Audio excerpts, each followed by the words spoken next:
Ladik.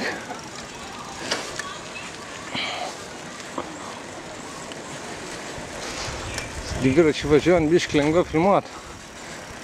Va, su tokiais jaučiais čia važinėja.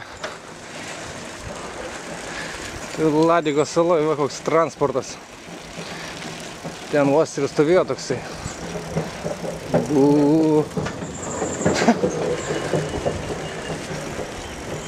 Palmės, aišku. Kodėl nėra. Aukščiausios pasaulyje palmės ir ilgiausiai gyvenančios medis. Apie 600 metų ar 300. Negaliu tiksliai pasakyti dabar net. Reikia važiuoti prie pakrantės pažiūrėti.